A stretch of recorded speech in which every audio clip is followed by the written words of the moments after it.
It was at that moment I realized I fucked up. Hello and welcome back to Not a Watch Snob. I am your host, Calabunga Bill. And today, we have a very fascinating story for you. The year was 1973. In an era that witnessed the beginning of disco, the fading of the hippie movement, and the birth of individualism, there is a new generation of surfers coming to life. And through this surfing golden age came a demand for watches that allowed for surfers to read the time, if they can even do that. You just drop in and just smack the lip, whoop-ah, drop down, snap, ah, and then after that, you just drop in, just ride the barrel and get pitted. And that's when Claro introduced the Beach Star. This revolutionary watch was perfect for hanging 10 or even 11, or whatever this guy is doing. But who would have known that this watch would be the precursor for one of the greatest watch crazes of all time? The Beach Star was a huge hit among the surfing community. These radical colors and unique shapes allowed surfers to individualize, and truthfully, this model that you see before you is an offshoot of the Beach Star, called the Sport Star, but it is still one of a kind. Only 300 of them were produced, and eventually they turned into this. The real kicker for this watch is the fact that it was built with this neural fiber plastic/metal case. This was actually the concept and the manufacturing technique used by Swatch to create their cases in the 1980s and 90s. So what you're seeing technically inspired this.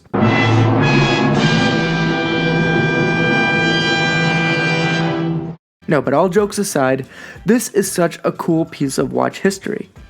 The specs of this watch are as follows. The case is 45 by 28 millimeters, I think. The case thickness is 12 millimeters. The case material is that neural fiber plastic. The movement is a manual wind Swiss-made Claro movement that was actually developed in-house. And the watch is super lightweight. The pros and cons of this watch are as follows. Pro. The history is actually something to marvel over. I love the fact that this watch was part of an entire generation of surfers, and I think the fact that this watch has its place in history and inspired an entire generation of a sport that's even still going to this day is really something else. But one of the cons has to be the fact that it is quite ugly. And I'll be honest, to me it's so ugly it's cool. But to a lot of other people I usually get that's the ugliest thing I've ever seen. So, to each their own, but I still think it's a really cool watch. Pro.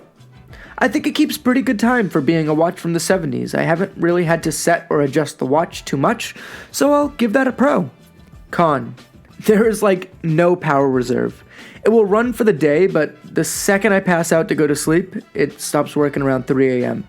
Which means this watch is either haunted or it's just not a great holder of power.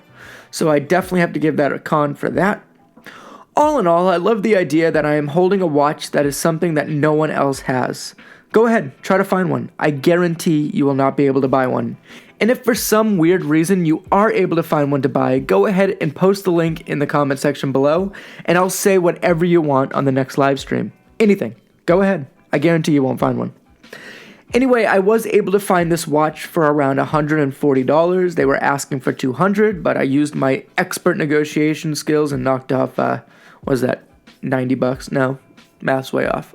Good math skills, Bill.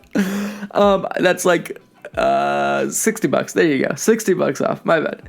And for a watch like this, it might be too much, but I'm just glad I got a steal in my opinion for it.